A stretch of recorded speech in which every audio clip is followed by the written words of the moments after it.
Hey everyone, welcome to Neighbor Science, the only podcast about political economy and anime. I'm Ryan Salisbury, and today I have first-time guest Nate. Hey everybody. How you doing today, Nate? I'm doing pretty good, all things considered. Good as anybody can be doing nowadays. Yeah. Do you want to tell everyone a little bit about yourself? Sure, yeah. I'm a social ecologist living in Oregon. I don't know. I just recently started a podcast about leftist and anarchist theory called Works in Theory podcast. Oh, I didn't even know that. I'll have to check that out. Brand new, just one episode so far. Yeah, Cool. please do. Um, Awesome. Yeah, check it out, everyone. and And when I'm not, do I remember right that you like work in something to do with agriculture? Or am I thinking of someone else? oh yeah, you're right. I'm recently out of work, but Okay. up until really recently, I was working in a hemp greenhouse. Nice. Yeah, if anyone has a a job in hemp greenhouses, let them know. Yeah, please. I'm just like on an extended Christmas break right now. Okay, so today we are starting a new episode series. It is sort of a book club. I guess it's not really a book club because I don't know. It's not a bunch of people reading it together. But you've already read the book. It's "Seeing Like a Mhm. State" by James C. Scott. So I'm gonna do one episode for each chapter, and that way, not only can I like give myself enough time to read because I'm a very slow reader, we can also get into some really fine detail on discussing everything in the book. Um, so just to give an intro to who the author is, I've mentioned him on the show before, definitely, because I read Against the Grain, which is also by him. He's a professor at University of Wisconsin-Madison, whose recent works have become influential to anarchists, especially of the social ecology, anti-civ, and post-civ movements. He is prolific in archival research and ethnographic fieldwork. I found an interesting bit of trivia on his Wikipedia page. To research his third book, Weapons of the Weak, Scott spent 14 months in a village in Kedah, Malaysia. I hope I'm pronouncing that right. Between 1978 and 1980. When he had finished a draft, he returned for 2 months to solicit villagers' impressions of his depiction and significantly revised the book based on their criticisms and insight. That's pretty cool stuff to me. On the other hand, if you are a conspiracy-minded campist, you will probably want to ignore everything he says because, just to get it out of the way, James Scott at one point received a fellowship to study in Burma, where he was recruited by an American student activist who had become an anti-communist organizer for the CIA. And he agreed to do reporting for them, and at the end of his fellowship took a post in the Paris office of the National Student Association, which accepted CIA money and direction in working against the communist-controlled global student movements over the next few years. So, Oh, great. yeah. So, if there's any MLs listening, I'm sure they're already like, oh, typical anarchists, just doing whatever the CIA says. Yes, Yeah, that's what we're definitely. doing. Those MLs listening to your show. And you also found out something notable about him, Nate. Yeah, yeah. During the 2020 primary, I guess that he donated a sizable sum of money to Elizabeth Warren, of all people. Well, got to be pragmatic. Yeah, honestly, if you kind of read through his work, I think he's a technocrat. I really think he is, Yeah. And so I'm not that surprised by the Liz Warren support. Like books are always, or like a lot of them are about states and non-state peoples and like sort of the conflicts between them. So you'd think he would be an anarchist of some sort, but Mhm. actually he has a book called Two Cheers for Anarchism, um, which is like explicitly not three cheers is the idea. Yeah. Whereas basically I haven't read it, but the idea is something along the lines of like anarchism's a pretty good idea, but here's why it doesn't work. We need Liz Warren to help out. Yeah, exactly. Yeah. Okay. So that's like the background of the author. I still think it's very valuable to read. I mean, the first chapter was good as fuck, and Against the Grain was really good as well. Yeah, absolutely. I mean, I just really haven't, with the exception of maybe David Graeber, like found writing about, I don't know, sort of like what it means to be a state. better than his, which I just think is like really useful for people who are sort of trying to understand the state and how to topple it. Yeah, it seems tough because it kind of seems like in order to have a really good analysis of the state, you have to have like a really sort of synthesis analysis, you know? You have to like, Mhm. look at a lot of different sciences and studies and like areas of society and parts of history and integrate them all together. And scholars tend not to do that. They tend to like focus on like really specific uh, topics. Yeah, for sure. And I guess that's probably just because like that's what their professors advise them to do when they're like writing their their master's thesis and all that. They're like, make Uh, sure that your topic is specific enough to like find something interesting in. I don't know, but yeah, yeah, definitely get published, kind of. You yeah, gotta have something new. I think that's why Graeber's work is so interesting. Is because he does a lot of the integration type of theorizing or study. Yeah, absolutely. And you get some of that in Scott too, where he's like, jumping from talking about forests to like tax laws and maps and measurements and things like that. Yeah, like I when I first started reading chapter 1, I didn't keep this up because it's like a lot of work because it's he this is the worst part about the book. He uses endnotes, which I don't know why he would do that, but when I first started reading the chapter though, I was like every time I came across an endnote, I would go to the back and like read what it is and Yeah, like a huge number of the sources in the first part of the book are like on forestry science and like the history of forestry science, which like you would never think has anything to do with states. for sure. That's certainly not where you would go first to like start understanding how the state conceives of the world. Mm-hmm.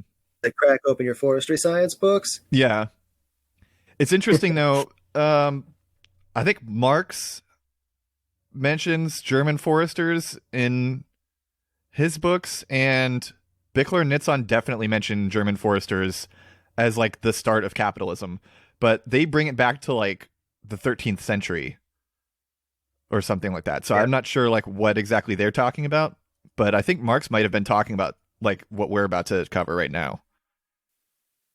Yeah, like about the like firewood collection or whatever, right? It was like even while somebody sort of owned the woods, like the lord or whatever, Mm-hmm. the people living in the area still had like free use of the fallen wood for firewood. Mm-hmm. Um, to a certain point until they started enclosing the whole area. Yeah, if I remember right, in Capitalist Power, the whole thing was that they like originally thought of woodlands as like stocks, and they shifted their thinking into thinking of it as flows, and that was like what they saw as the first significant event in the history of capitalism. Interesting. But I haven't read the book in a couple of years, and so I might be a little off on that.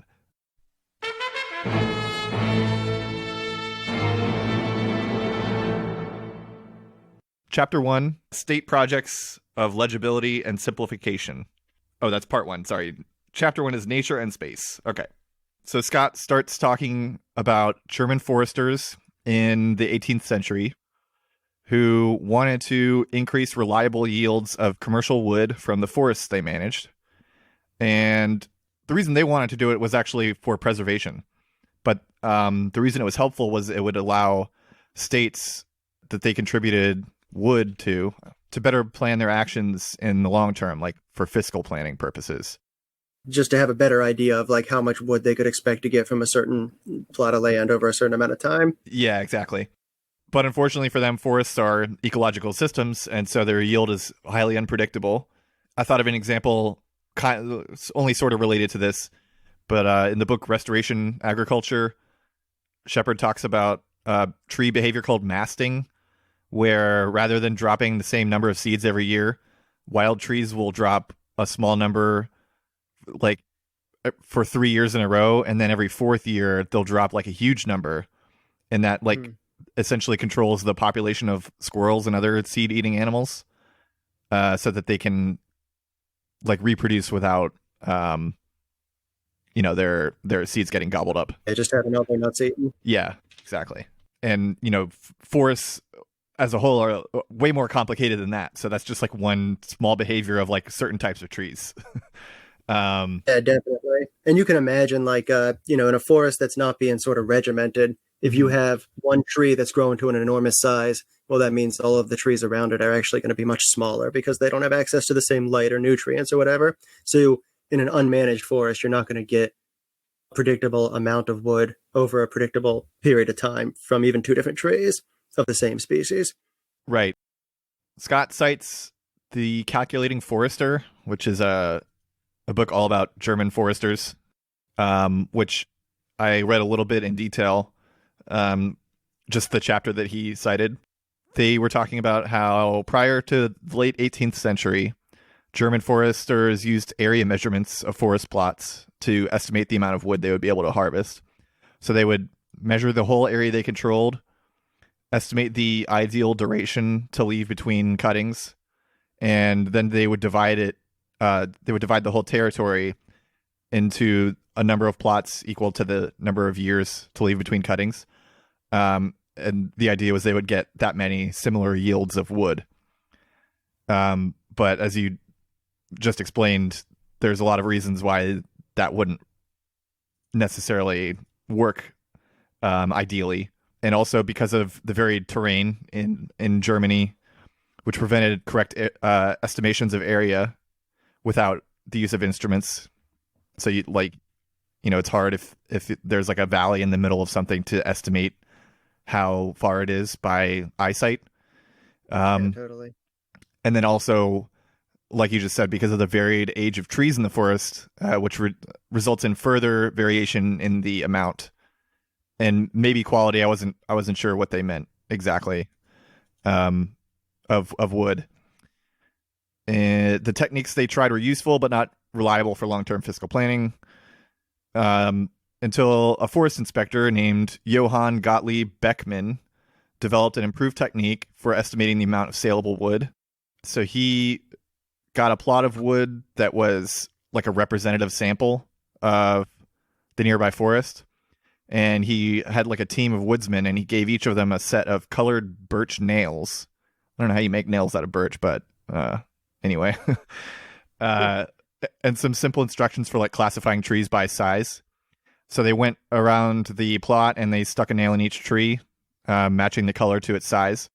And when they came back, all they had to do was count the number of nails they had left, and that would tell them like how many trees there were of each size in the plot. And then they could like multiply that by the number of plots in the whole forest to get like a total estimate. One thing I don't think Scott mentioned specifically is that, like I said before, his motivation for this was actually like to preserve the woodlands. Like I think, Yeah, I didn't realize that. That's it's kind of interesting. yeah, I think the idea was like if you can better estimate how much wood there is, then maybe they won't have to cut as much of it down. I'm not sure. I could see that. I think that, like, I don't know. I always just have a tendency to think that I don't know, sort of that high modernist mindset that Scott mentions in the introduction. Just like this kind of idea that things aren't going to work out unless people are actively managing them. Right. Yeah. Like, sort of, I don't know, this idea that like the best way to preserve the forest is for, some person to know every type of tree, every, size and age, and then like we can somehow manage it rationally.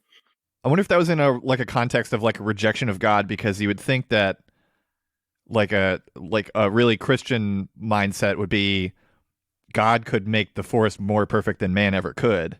Oh, but you forget that God made the forest for man to manage.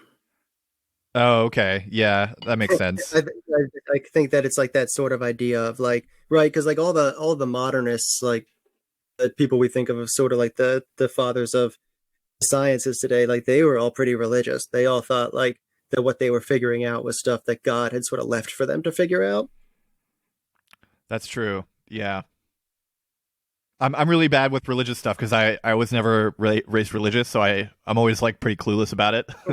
Like most of the stuff I've learned is like either through my early teen years arguing with creationists or Right. like in my recent years, like becoming interested on how religion fit into the state. You know, Right. in Yeah. Which is, pre-modern history. yeah. I was raised Catholic, but I am all better now.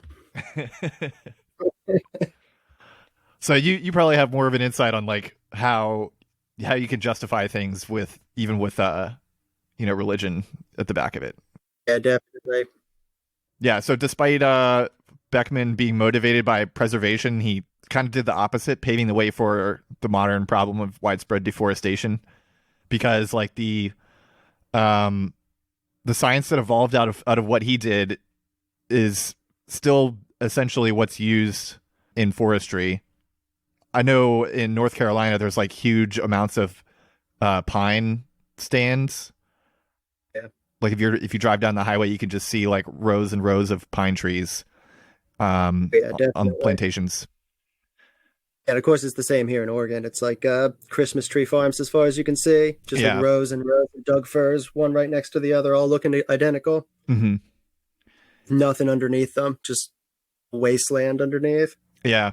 From this method of surveying the trees, it wasn't like a huge reach to progress from, you know, scientific measurement of the forest to scientific management.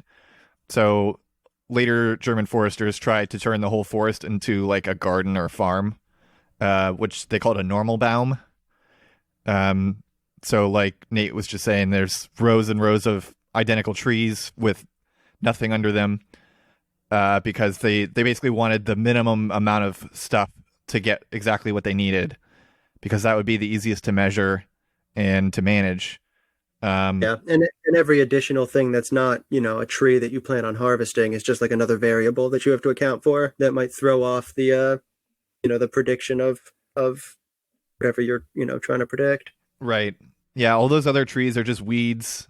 All of the like dead leaves are litter. You don't need any of that. All you need is the exact trees and put them all in a nice row so they're easier to cut. Yeah, exactly. So the result was forests that looked like they were intelligently designed by the absolute psycho that's the main character of the Bible, if he were actually real, with everything in neat rows and no wasted space. Yep, Um, absolutely. yeah, but unfortunately, again, forests are ecological systems, and their yield is highly dependent on things that are seemingly not useful to states. So while their experiment worked okay for the first generation of trees, it collapsed almost immediately afterwards. The reasons are numerous and complex, but include different types of trees, both living and dead, house different types of wildlife, and you kind of need wildlife for a thriving forest.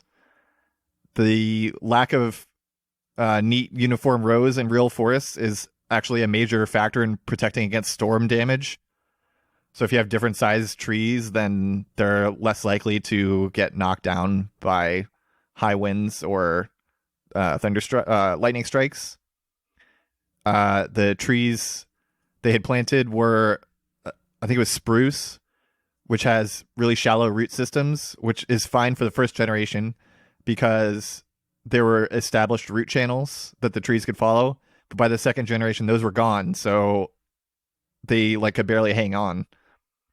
And the trees they planted also had very slow decomposing leaves, which caused the failure of the nutrient cycle, forcing them to rely entirely on the fossil nutrients of the existing soil. Yeah, and of Um, course nowadays, they'll just cart in synthetic fertilizers from elsewhere, and like the soil's just not even they don't even consider it a right. factor anymore. And one thing that Scott pointed out that I didn't write down here was even though this was like 300 years ago, since trees grow so slowly, they're still only on like the third generation of forestry done using this technique. Yeah, and like you mentioned earlier, they still do a lot of forestry in this exact same way. Like Mm-hmm. there's an understanding now, especially among younger people, that you need diversity in the forest. You need species that aren't just harvestable trees. One thing that we found out recently about is mycorrhizal fungi. which Hmm. are like small strands of fungi that connect all of the plants in a forest basically under the ground through their roots, and they help like nutrients out of the soil, cart nutrients from one plant to another. And there's a lot of species we now know basically can't survive on their own without those. But when you dig up a whole forest, you kill all of that, and the trees you plant there to replace it with, they don't have that mycorrhizal network. It takes a lot of time to build it up.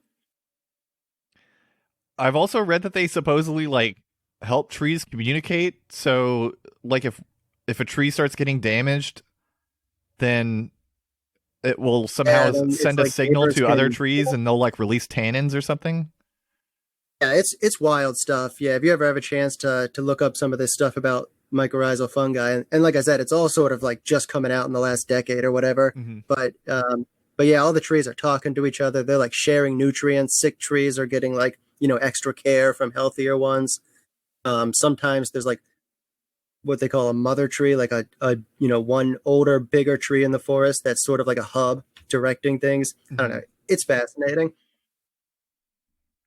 Yeah, the I think the Lord of the Rings had the most realistic depiction of trees, to be honest. Yeah, I think so.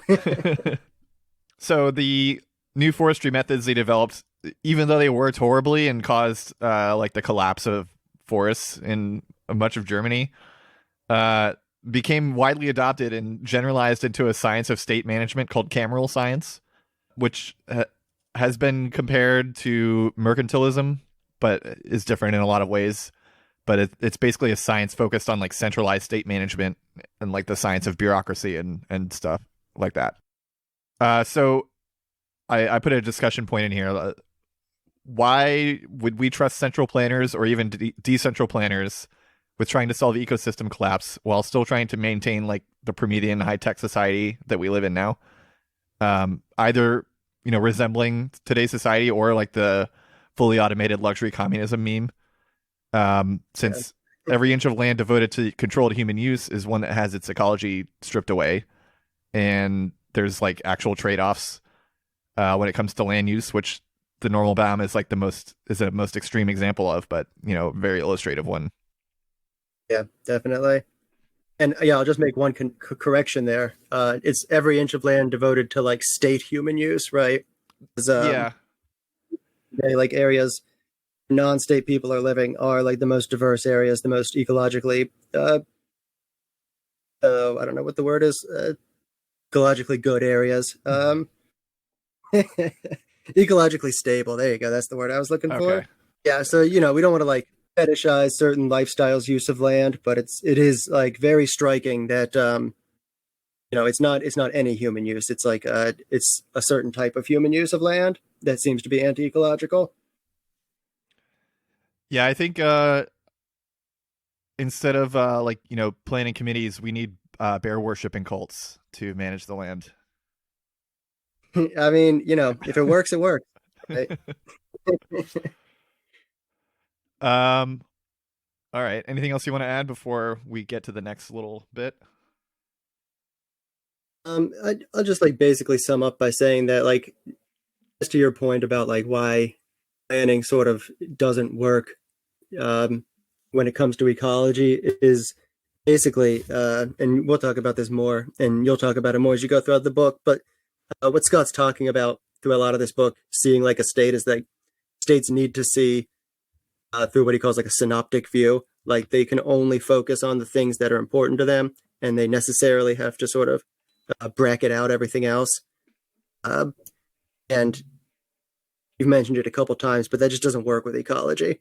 And Right. it's sort of like shows a certain arrogance because it sort of is this idea that we understand everything, we know it's important, we know it can be ignored, and of course, like history of our meddling non-human nature has showed that we're wrong almost every time. Almost every time we're not thinking about something, um, and we end up breaking something basically. We think that we can apply pesticides because okay, well there's a system that has plants and bugs, and if we get rid of the bugs, then you just have the plants, and that's all you need to know about the system. Without thinking about well, what eats the bugs? What happens to the pesticides when the bug gets eaten by a bird? So just yeah, this idea that ecology is like infinitely complex, and that's basically why it can't be centrally managed. It has to be like you have to have a give and take with it. Right. I'm a little surprised you didn't mention the Four Pests campaign or whatever it's called. Yeah, yeah, The thing they I did in know Miles about it. I China. don't know a ton about it. Yeah, yeah. So much for He tried to. CIA backing. He's the worst CIA agent ever. Yeah, I know. Come on, when did this come out too? 1998. Oh yeah, yeah. He That's the definitely surprising should have. thing. I thought it was like way newer than that, and I actually wish I had read Yeah, it I would have before too. before any time today. But like, especially before that episode I'm going to mention later, it would have been very helpful in understanding what I was talking about in that. But yeah. Anyway. Yeah, Uh, after I read this book, I start seeing these abstracting and homogenizing systems everywhere. Basically, yeah, anytime somebody is trying to control something from afar, they apply something like this. yeah. This is one of those books that's like they live glasses. Yeah, exactly.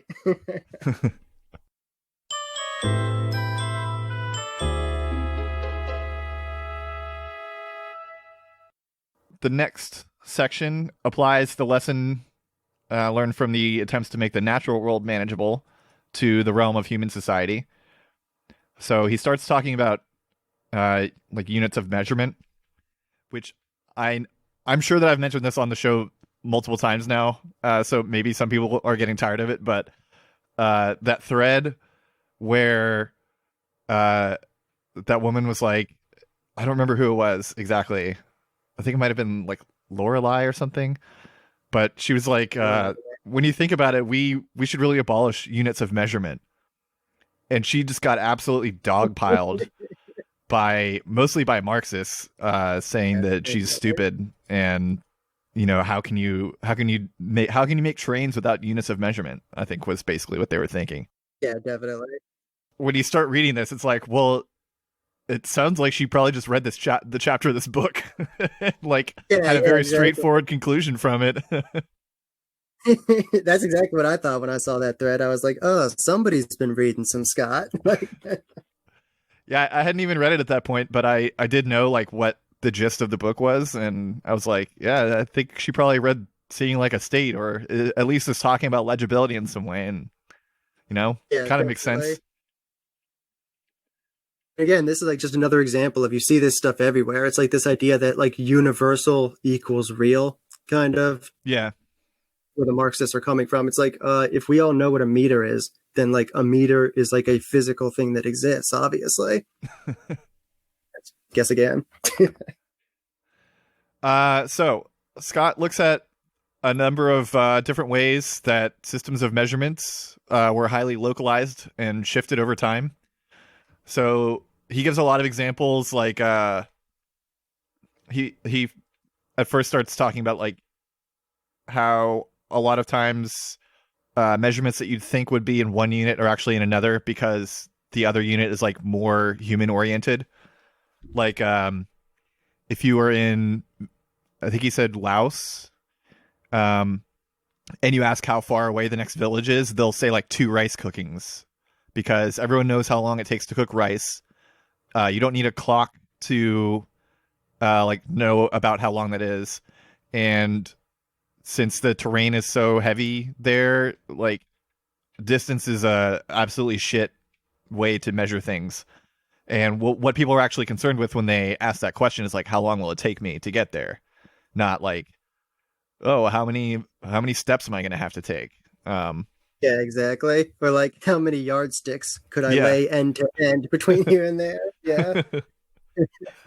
um, and like another example he gives is, for rice farmers, maybe they measure things in hands because you can just like put your hand down, like a couple times to space, like figure out the space between plantings, as opposed to carrying a ruler with you, which is completely insane.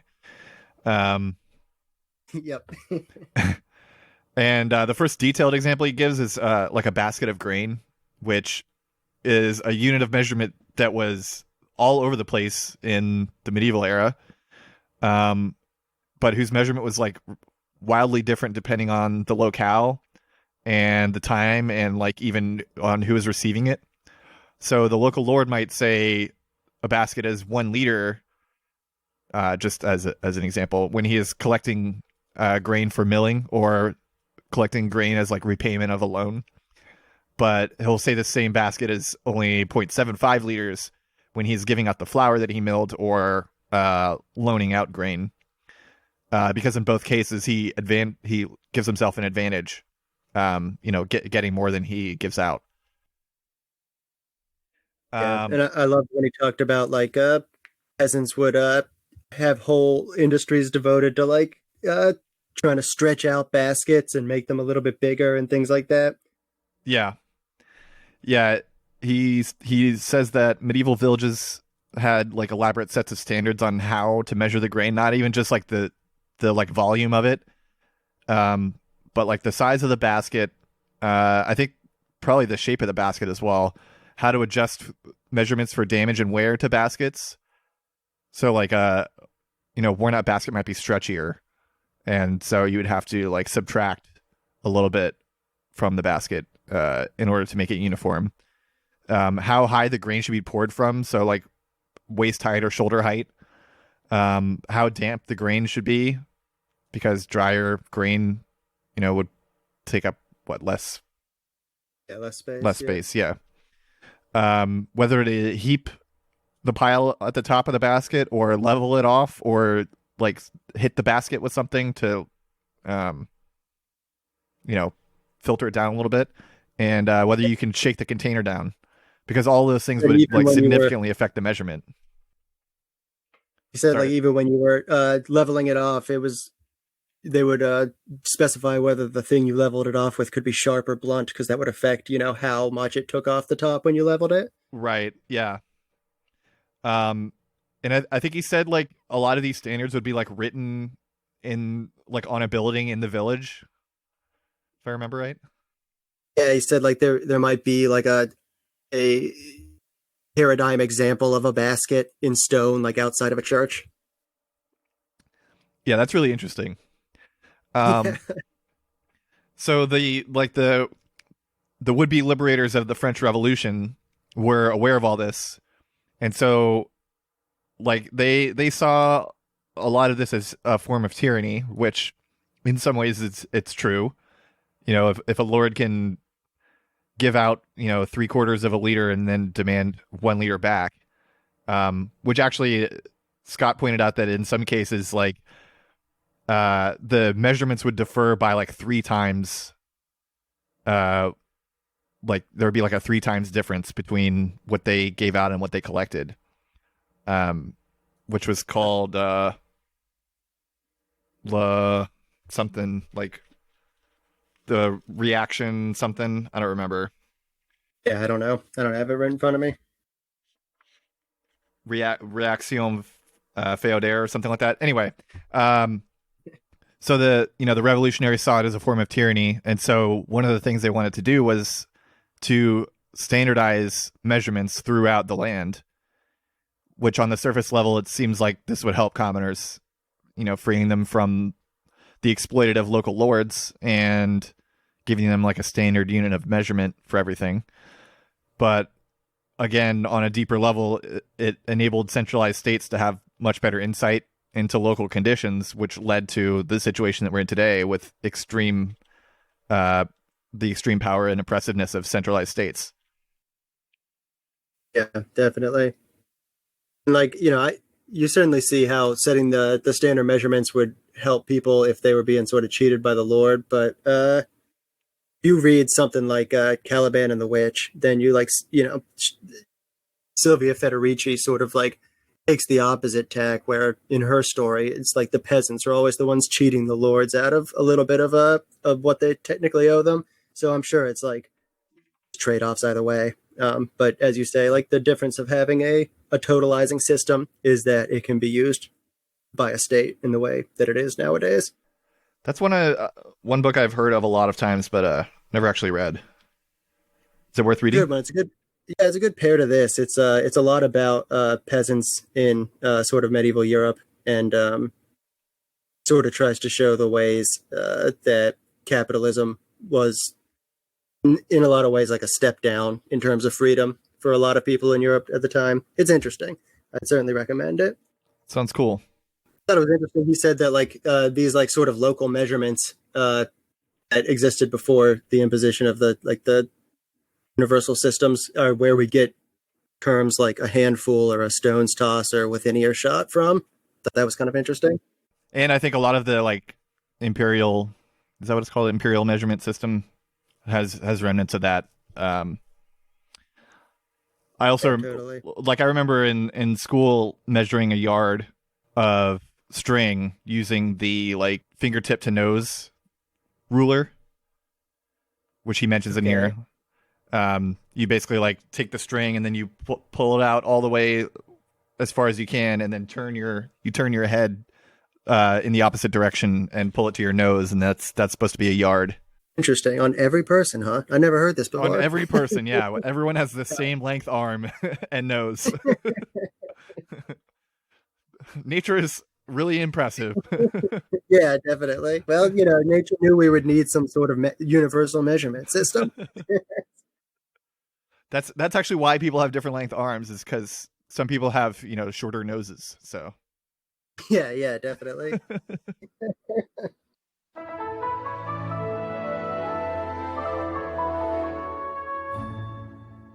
Okay, so in the next section, Scott talks about property rights. So medieval villages had like a living complex of property rights to balance the various interests of people and groups in the village. The overarching category we can just call the open field system, because like a lot of the different property systems like shared similar characteristics to like the English open field system.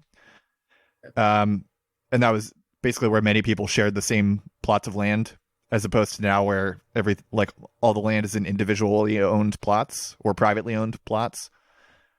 So he gives a representative scenario, which it's not a real example, but it's like an amalgam of real examples from that ethnographic study he did in, was it Malaysia? Burma?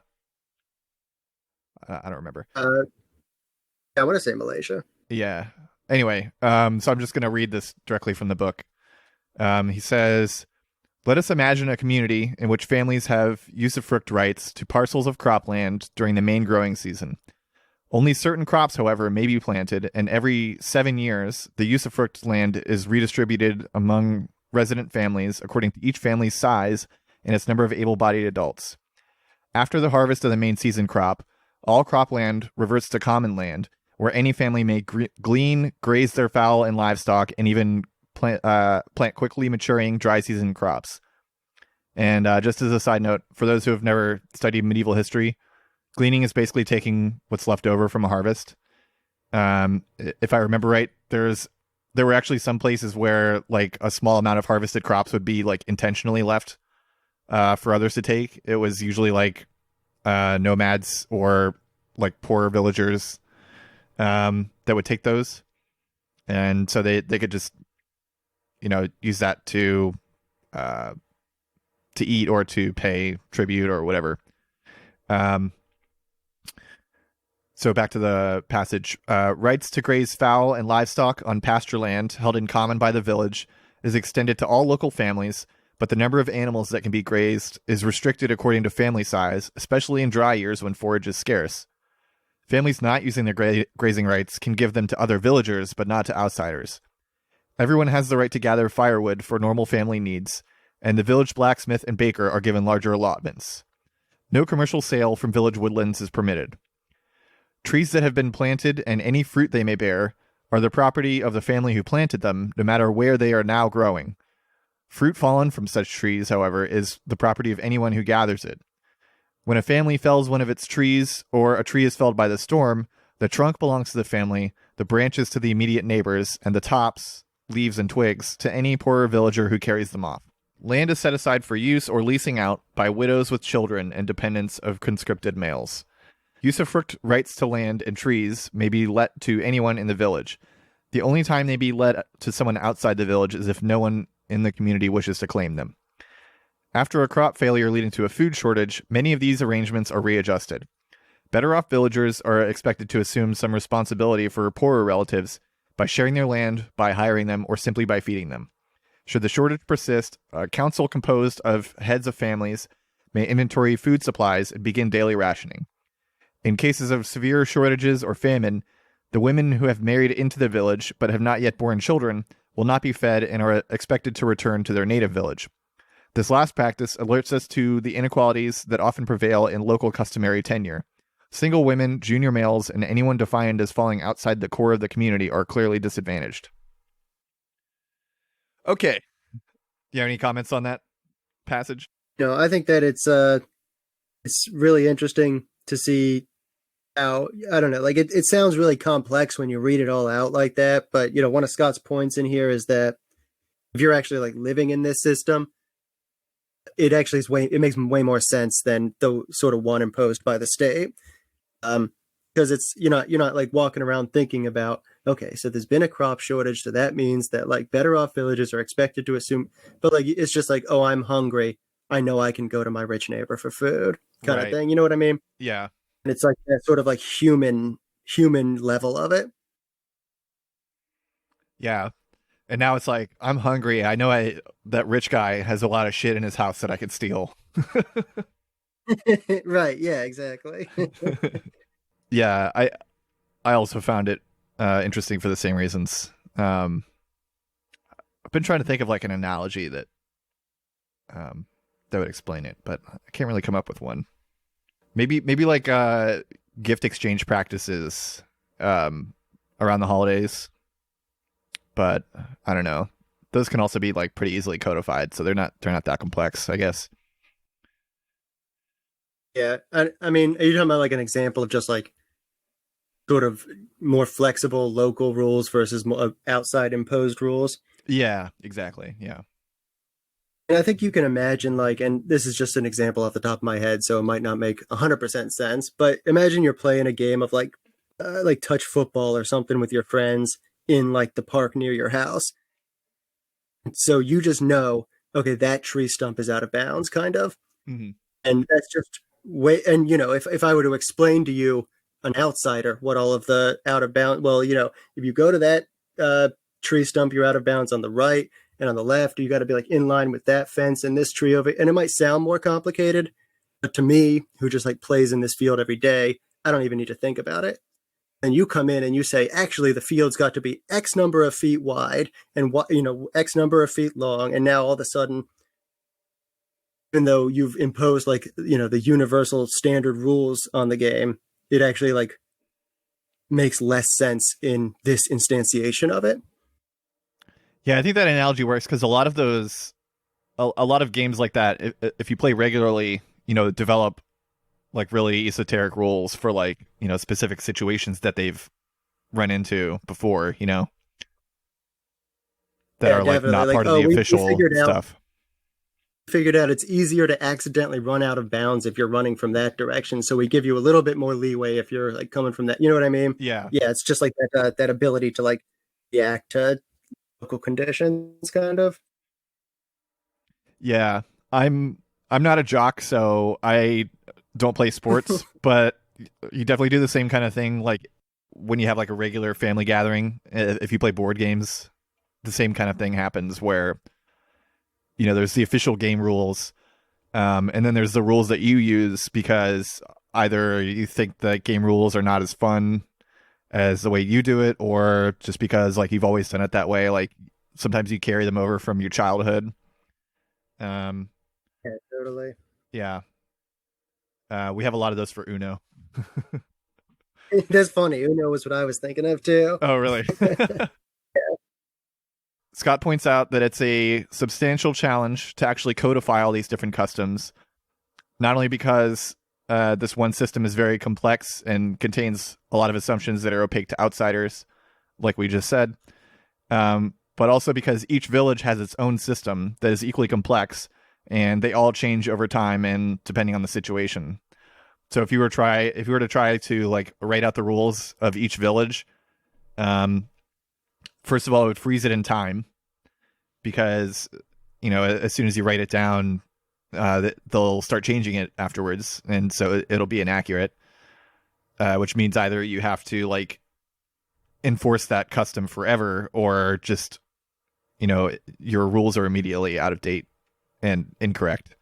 But like the majority of those who sought to codify all of these different property relations, they wanted one standardized set of rules for everyone, not just one for each village. There were some people that he mentioned that wanted to do one for each village, but for the most part, if you're a manager of a state and you want to manage a bunch of villages, you want one set of rules for all of them. Scott gives the example of Imperial Russia before and after the Stolypin reforms. So Pyotr Stolypin, this is from Wikipedia, was a prime minister that sought to end the traditional Obshchina, I think is how you pronounce it, which is like the open field system, and the Mir, which is the commune system, which is weird because I thought Mir meant dream. I don't know. Oh, no, that's Maria. Never mind. Oh, yeah, Mir is the space station, isn't it? Does that mean commune? I have no idea. Let's see. Didn't even know it was the space station. Just a little aside. Okay, this says it means peace or world, so must have multiple meanings. Anyway. The world commune, yeah. Yeah. So Stolypin wanted to end those systems and replace it with individual land ownership, with the specific intent of producing farmers that were conservative and capitalist rather than radical. So at that time, the Russian farmers were like pretty radical and were like, fuck you to the state all the time. And so he thought if like he gave everyone like individual plots of land that were consolidated and gave them like modern scientific agricultural techniques, that they would become like profit driven and want to like better themselves and become rich. Yeah, become conservative capitalists. Yeah, exactly. The U.S. did the same thing after World War II. Oh, okay. Yeah. Just like the GI Bill and stuff like that, like let's get people invested in this system. That seems to have been actually successful. So yeah, not exactly like this. No kidding. So the intended result was large scale farms called Kutor, agricultural co-ops, which I thought was interesting that part of his plan were co-ops, which we normally associate with socialism. Agricultural education, which I'm not really sure what education they could give people that like have been living on that land forever. New methods of land improvement, by which I think they mean like amending the soil and not necessarily like improvement in the general sense. And also maybe be referring to like mechanized machinery, yes. Like tractors and stuff like that. Right, exactly. And finally, affordable lines of credit for peasants. So let's see, I'm going a little out of order here. So prior to these reforms, they had a system much like the open field system of England. Villagers divided up land in order to give each villager, and in some cases, to give each villager an equal share of each ecological zone in the village. I think that was one of the cases, and then in the other case, it was just like a way to make dividing up the land very easy. But basically, they, instead of having quadrilateral plots that each individual owned, they would have like all their fields would be divided into strips, which was really easy for them to do without specialized instruments. They just used stakes on the edge of the land. And it was easy for them to adjust it for family size, land quality, the shape of the field, and so forth. So it was like a really sensible human scale way to divide up land. But it didn't make them into conservative capitalists who wanted to get rich and buy a boat. So that didn't work for the state. So they did these Stolypin reforms, which also did not work. There was a lot of social resistance to it, to the surveyors who attempted to draw up the recreated cadastral maps. And so in many cases, nothing actually changed. And Scott notes the same happened when the Soviets attempted to collectivize the farms in the 1920s. So there's your CIA stuff right there. Yeah, I think there's another chapter later on specifically about the Soviet Union too. Okay. Enjoy that one. Yeah, do you remember anything else about the like this field system that they were talking about? I was kind of sleepy when I read this part, so my memory on it is a little fuzzy.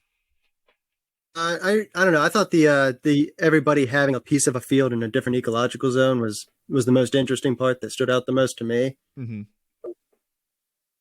Just trying to like because obviously you can grow different plants better in different types of uh, biomes, so give everybody a little chance to grow everything. Versus I don't know. It's just such a good example of that like totalizing logic that's totally abstracted from the situation. The idea that you would take that system and then break it up evenly. So like this dude's land is entirely swamp, and my land is like nice and arable.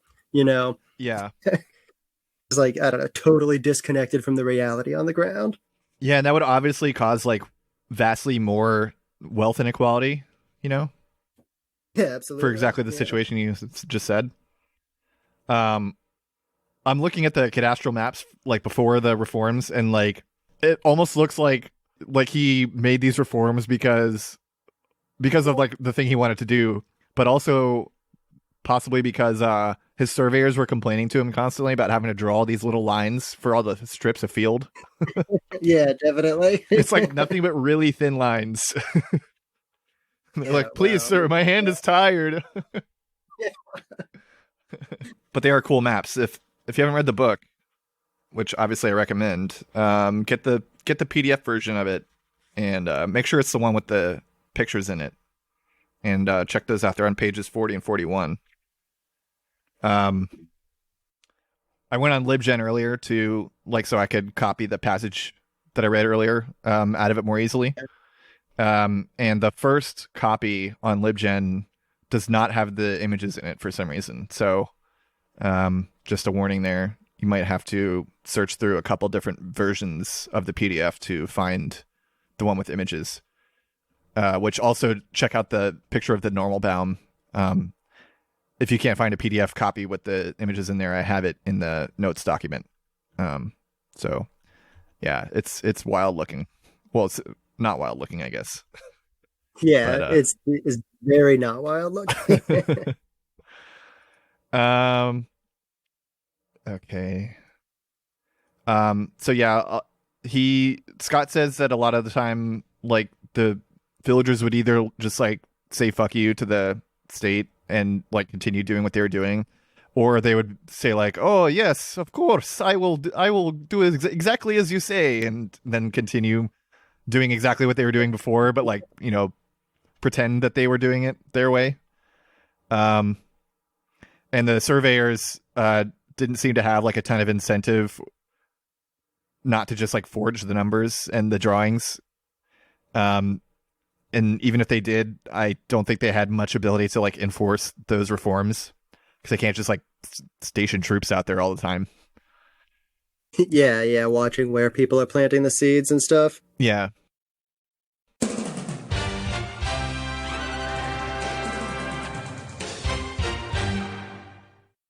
Okay. And so the last bit of this chapter is more on cadastral mapping. For those who haven't been listening to the show for years, a cadastral map is like an inventory of land and resources for a state to understand how much it can tax and levy its subjects.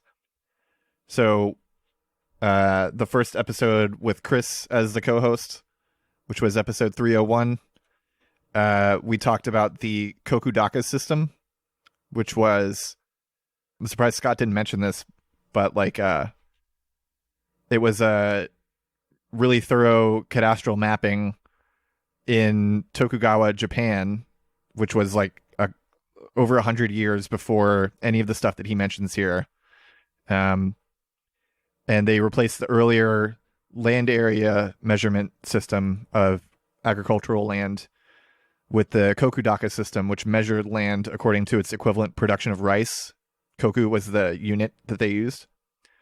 And the shogunate during this period reformed the daimyo, the rulers of Japan, according to the Kokudaka system. So the most powerful rulers in Japan, the ones that were titled that way specifically, were lords with 50,000 koku of land. So if like during the cadastral survey you had over 50,000 koku of land, you would be put into this highest ruling class, like just below the shogun. And there was one single exception, which was the Matsumai clan, who didn't have that much land, but they received special daimyo status due to their role in suppressing and controlling the Hokkaido Ainu, which, when I finally get around to doing the Golden Kamui episode, I will be talking about that in greater detail. So if you're one of the people that doesn't listen to the anime episodes because you're not into anime, I highly recommend listening to that one when it comes eventually, because it's going to be like a 30-70 mix of anime to political economy, I think. But anyway, where was I? Okay, so the differences in time and quality of cadastral maps indicates the power of the centralizing state relative to the power of its civil society. So Napoleonic France, with its powerful state and relatively disorganized villages, was mapped very early and comprehensively, compared to England, which had like a relatively weak state, but powerful lawyers, which I thought was funny. Yeah, I thought that was interesting. So they resisted cadastral mapping until quite a bit later. He also points out that colonies were often mapped long before their colonizers. So the first example he gives is Ireland, when it was conquered by Oliver Cromwell in the 1650s. It was completely surveyed to be exploited by the English by 1680. And likewise, the United States, I didn't get the year for this, but the United States was able to produce thorough, uniform cadastral maps and perfectly regular rectangular plots of land called hundreds, which were 10 by 10 miles, that were ready for settlers to come and take. That's another good picture in the book is, I think it was South Dakota, just like perfectly square plots of land in South Dakota. Yeah, absolutely. If you've ever been on like a plane or anything going over the Great Plains, it's all still like that.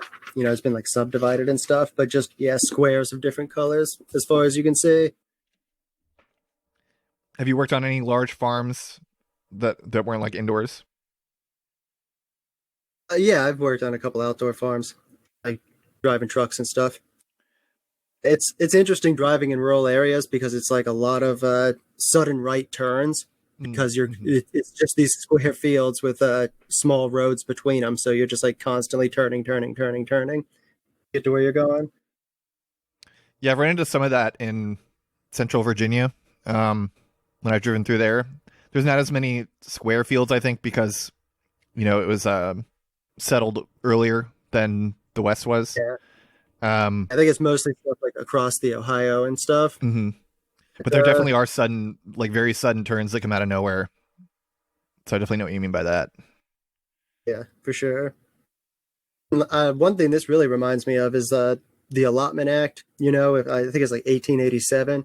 I don't know about that. Like prior to that, indigenous people in the U.S. were like still living on reservations like they are today, but the reservations were like A, bigger, and B, still basically run, I say basically run however the indigenous people wanted to run them. Mm-hmm. But then in 1887, the government decided that it was time for them to become good capitalists. And so they, took a census of everybody who was living in the reservations and said, like, you can no longer like sort of work this land communally. It's like, you're there, we've written your name down, you get this plot, and then anything that's left over, we're selling to white people. And so like that's how the reservation shrunk, but also when they were like taking this survey of indigenous people to give out the land is basically when they invented this idea of blood quantum.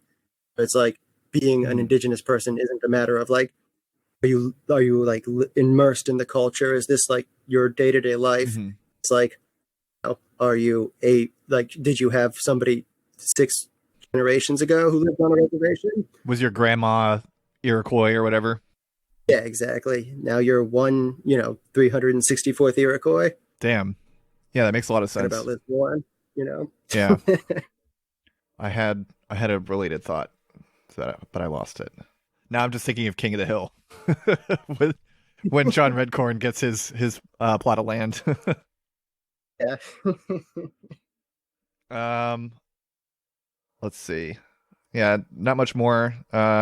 Scott just concludes that cadastral surveys were one of a number of new weapons for utilitarian states to organize themselves and to broaden and deepen their power. So that's all the notes that I have. Any like general points you want to make? Yeah, one thing I think is interesting, which I don't know we touched on very much, is that like Scott talks about, and he'll go more into this later in the book too. This idea that states have this synoptic view where they want things to be like simplified and they only care about certain aspects of a system. But that's one thing. But then when you combine that with the power of a state, you start ending up actually transforming the situation into that simplified version. So this is like the normal bomb, the forests that perfectly meet the state's ideal of a forest, but can't exist in real life. They just like run up against reality. And I just think that's an interesting idea, especially when you start applying it to like society. Yeah, I guess one thing I didn't make very clear is like, and I think he's only sort of hinting at it at this point, although he might have mentioned it and I just don't remember. But like this whole thing with like trying to measure things in a standardized way, almost always leads to changing the thing that's measured so to make it more measurable. And that basically means simplifying it. Yeah. I think I've read something about this. I wish I had it in front of me. I could give better details, but something about how when social media sites like Facebook, they try to like come up with these sort of profiles of their users that they can then sell to advertisers. And like when they were doing this and found that their files were, because they were abstractions, they were like not exactly right. People, it turns out, are like more three-dimensional than that. But rather than like try to make their algorithm more powerful, they basically just started to try to direct people to things online, basically to turn them into more of what their profile said they should be. Yeah, so that's a kind of like a chilling example of how that's still going on today, with just like enhanced power. I've never heard about that. That's crazy. But it does make me think of like, I know there was like a period where everyone was like looking at, people figured out that you could look at what Facebook thinks of you, like what your profile is that gets sold to advertisers. Yeah. And I remember seeing that it said I was very liberal. That's right. I mean, that's just like the limitations of their categories, because like I would never call myself that. Yeah, definitely. Like probably you get ads for like, I don't know, Joe Biden stuff because basically they want you to more match their profile. Absolutely, yeah. Yeah. Wow, that makes sense of the ads that I get then. And I remembered what I was going to say earlier. Like a big theme that seems to be coming out here is how like seemingly small changes spiral into like huge cataclysmic like overthrows of the social order. Yeah. And things that seem like pretty innocuous, like, or even like good, can turn out to be like absolutely devastating in the long term, which, I don't know I don't know what lessons you can take from that other than like, you should try and see like the long-term consequences of anything that you want to do on a social level or something. I think it's like, I mentioned arrogance earlier. I think it's like sort of like having an idea that like you don't know everything. Like here's what you want to do, but just keep in mind that you are, whatever you think, definitely working with less than all the information. And I guess be like willing to be adaptive as things come up. It's like where the devastation comes in is when you just like keep trying to force the square peg into the circle hole until you tear it down and now it's a circle peg. I don't know. Right. Yeah, especially when it comes to ecology. Like, I'm a programmer for a living, and even in like the fairly like constrained environment of a computer, very small change that seems like, oh, this is not going to change much of anything. You know, it's like I'm changing like one line of code or something like that, or like renaming one variable or something like that can like spiral out to like change the entire system, especially if it's not like very specifically and thoughtfully like structured. So if it's more like an ecological system where you have like, you know, 40 different programmers have just added parts to it, you know, without like making a specific intent to be like uniform and follow a certain practice and stick to a certain design that was thought of ahead of time, that makes it like even more likely that a small change can like lead to huge consequences. I've definitely like caused huge amounts of data to be lost accidentally by like making a small change in like one part of the system Yeah. somewhere that I thought was like only used for one thing. Yeah, it's just, I guess it's chaos theory sort of thing. Yeah, exactly. It's like the example I was given earlier Yeah. with like DDT. It's like, don't. I'm thinking the only things in this system are plants and bugs, so I'll introduce DDT to get rid of the bugs. But then, what do you know? 10 years later, and bald eagles are almost extinct. Turns out you need Yeah. bugs. I think that's all I've got for this chapter. I do sort of want to like, I guess the problem is I didn't like think it out ahead of time, but I wish I had come up with more of a point about kind of anti-civ and social ecology type of stuff, where like the general practice of like high modernism, I guess, even if it's from a communist perspective or a socialist perspective, can still like, I think, devastate, you know, life in general. Absolutely. Well, do you have anything else you want to add? No, I think that's it. Thanks so much for having me on. It's been a blast. Yeah, thanks a lot. If you're interested in coming on for other chapters, I would be happy to have you on for that as well. Yeah, for sure. I love this book. Yeah, I think everybody should definitely read it. Mm-hmm. Like I said, it's like once I read this, I started seeing it everywhere, and I just like feel like it's a part of all my analysis now. So Yeah. stuff. And remind everyone what your podcast is called so we can make sure everyone goes and checks it out. Yeah, definitely. Check out Works in Theory podcast. It's the podcast where we read theory so you don't have to. We just are basically reading like one essay or book at a time, you from leftist, usually anarchist theory, and then having like a super casual conversation about it, so that you can pretend that you read it without ever having to crack open a book. Who else is doing it with you? My two co-hosts are named Alicia and Tom. We all sort of met on the Seriously Wrong Discord, and Oh, okay. yeah, it's Nice. we were actually influenced by people talking about, you know, you need to read theory. Do you not need to read theory? And I love theory, but I also don't necessarily always want to read, and so I love podcasts that will just give me enough information to sound like I read the book without, like I said, having to actually read it myself. Yeah, I love having things completely change my view of the world, but I don't necessarily love reading really dense books. Yeah, exactly. Especially stuff written like over 100 years ago. Forget about it. Yeah, I tried to do a book club for Capital, and I only made it 3 chapters in because I was like, this is fucking boring. I Yeah, hate this. So if you do Capital episodes, I'll definitely be listening to those.